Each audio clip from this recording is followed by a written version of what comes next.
why am I against these vaccine mandates? More specifically, I'm talking about the mandates in Los Angeles, of course.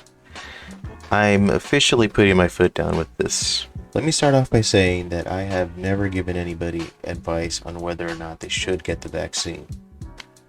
I really don't have that much of an opinion on the vaccine itself, and I truly do respect whatever decision people make for themselves and for their family.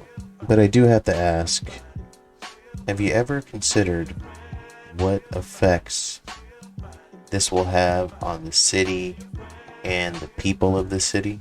Think about it like this. Businesses will not hire nor welcome anyone because they don't meet some kind of social standard of acceptance.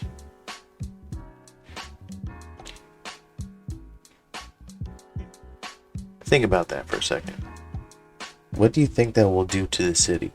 Also think about it in terms of what this will do on a mass psychological level. With that in mind, have you ever considered how far this can go? Or what this can ultimately turn into? Have you ever stopped and asked yourself that question? Consider this clip I found from the Colbert Show last week. Paw Patrol! Hey Ryder, I'm sick. Gonna stay in bed today. Marshall, you realize this is a video call, right? Marshall? I meant to say I can't come in because I'm taking my dog to the vet. You are a dog. Is this about your rabies shot? He's an anti-vaxxer. I'm not taking it. I don't want my balls to swell up like Nicki Minaj's cousin's friend's terrier. Marshall, you got neutered years ago. Then what have I been licking? Adventure Bay needs your help. You gotta get vaccinated. Screw Adventure Bay. I'm not getting vaccinated. What's the worst that could happen? He's got it, Mr. Finch. He's got the rabies.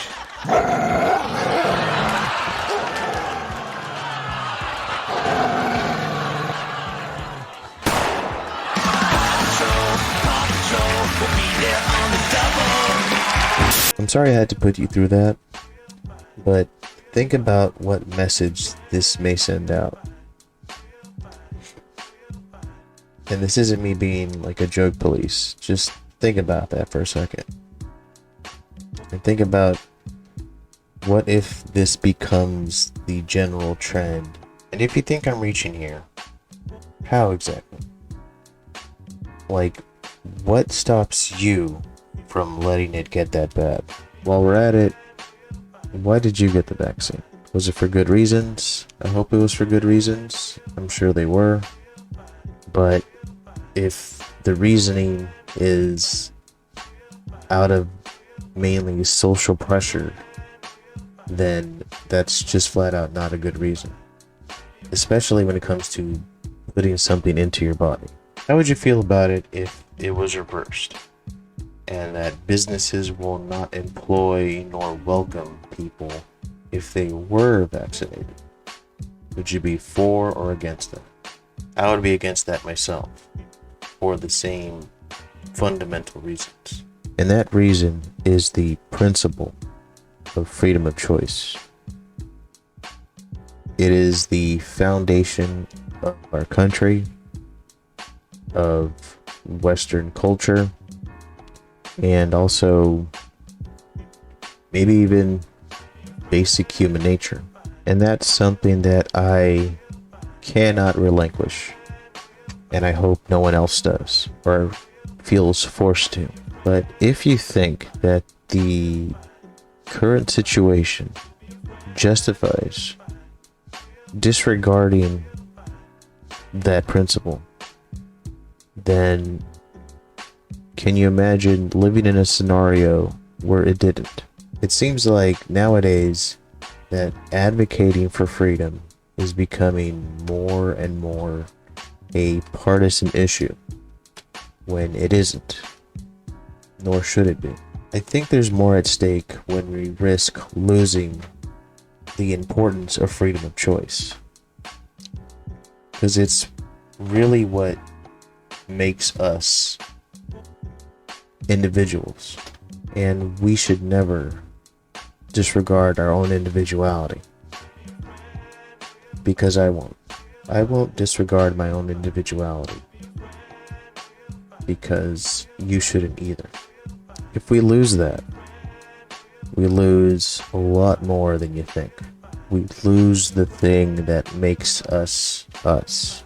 We risk losing what makes us interesting or unique. Everyone will be the same, be into the same things, speak the same. I don't want that. And I don't mean it to sound selfish. Me advocating for my own individuality is advocating for yours as well. And with that in mind,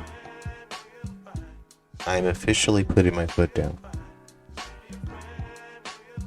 I have been as patient as I can be with all this, but that's where I draw the line. And whatever social repercussions that come with that, then so be it. I don't want to be part of or work for or support anything that contributes to that.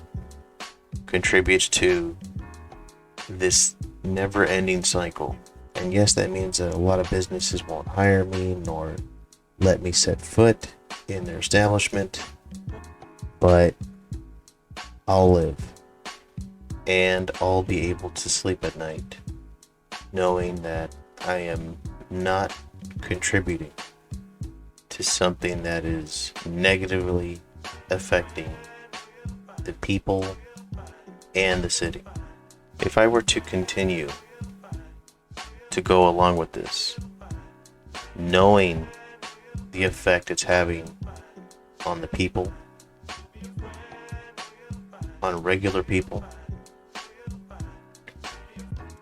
I would not be able to look at myself in the mirror, because I truly do believe that this will all end once we all say that we're done with it, that we move on and leave people alone and not let fear and intimidation control us.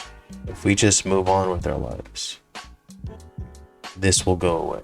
I know it sounds weird, but it's similar to that episode of The Simpsons where the advertisements attack the city and the remedy is just to ignore it. If you don't know what I'm talking about, I'll play it right now. If your advertising agency created all those giant characters, you must know how to stop them. Well, sir, advertising is a funny thing. If people stop paying attention to it, pretty soon it goes away. Like that old woman who couldn't find the beef? Exactly.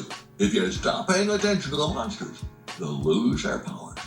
And I think that deep down, you know this is the case. If you think that there's going to be some announcement, coming, that you'll turn on the news or go on Facebook or whatever, and there'll be posts all over the place of, you can move on, yay, we won, we beat this thing. That day will never come. And to continue believing that, at this point, I don't know how else to say it, but I genuinely do believe that you are delusional, if that's the case.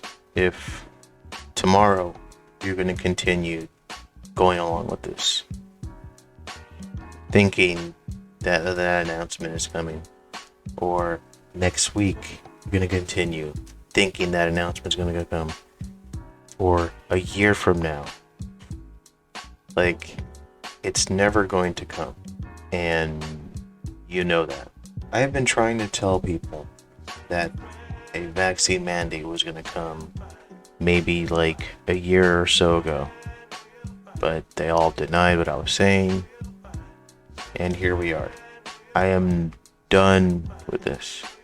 I am not going to comply to show them exactly how much worse it's going to get if they go along with this, and what they are indeed contributing to. To stop you right there, I just have to let you know that I actually did get COVID back a year, maybe,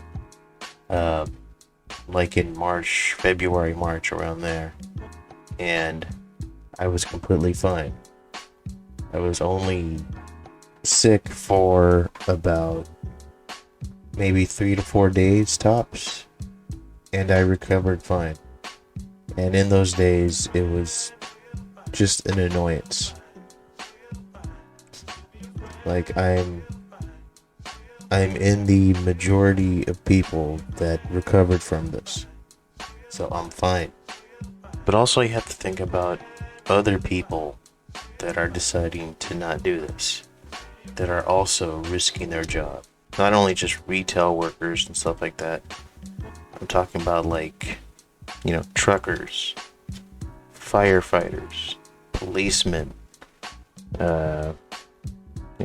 people that work in hospitals, people that work in sanitation, Don't you think that their absence will have an effect on the city? Don't you think also that this will worsen the homelessness problem here? And the crime problem here? If you think about people in hospitals, doctors and nurses and things like that, they're also losing their job because of this. And I think at the moment there's some Kaiser strike that's about to take place. There's reports that it has to do with wages, but I'll be honest, the timing of it brings some skepticism to me. But I mean, maybe it is what it is, but I don't know. It's just it's odd timing. And because of this mandate, on November 8th, there was this protest. Demonstrators were loud and deliberate in their message Monday at Grand Park in downtown Los Angeles. They will not be forced to vaccinate against COVID-19. Thousands descended on the park in the shadow of LA City Hall carrying signs with defiant slogans like "I'm not a lab rat" and "I will not comply," and waving American flags. The protest, dubbed the March for Freedom, drew people from all walks of life. But especially passionate were people who work for the city of Los Angeles as they faced down a December 18th deadline to vaccinate or potentially lose their jobs. I'm going to fight tooth and nail. This isn't right. This is unconstitutional. Take Christopher Adams. He spent 3 decades driving the bus for LA Unified. He talked to us surrounded by his fellow bus drivers. I took a really strong stance, and as of now, I'm actually on suspension as of this month for 30 days. I will be getting a notice of unsatisfactory reprimand and then followed by a termination. At the rally, few wore masks, but some DWP workers, LA Fire Department, and LA Police Department employees were easy to pick out of the massive crowd because of the clothes they wore, identifying their jobs. A retired LAPD officer telling Fox 11 he's not opposed to vaccinations, but we're fighting for government intrusion into someone's ability to choose whether or not they need to be vaccinated. And then there were women who identified themselves to us as concerned moms. We shouldn't be told that we're going to lose our jobs, that we're going to lose our freedoms, that our children aren't going to be able to go to school. If you saw there, that was a mixture of people from all ranges of different fields of work, from firefighters to police officers, city workers. It's not going to make the city better at all if those people are out of a job. Not just for their sake, but for our sake also. And as that one gentleman in the video stated, this isn't really about vaccines. This is about the vaccine mandates and not allowing the state or the federal government, whatever you want to call it, dictate what choices we make with our lives. Anyways, that's about all I have to say about this. Hopefully I maybe got you to think a little bit more about this. If not, then all you can think is that, hey, look at that anti-vaxxer video, then, I mean, whatever. But, you know, if you'd like to join in on the conversation, please leave a comment. If you enjoyed the video, please like, share, and subscribe. And I'll see you another time. Thank you for watching.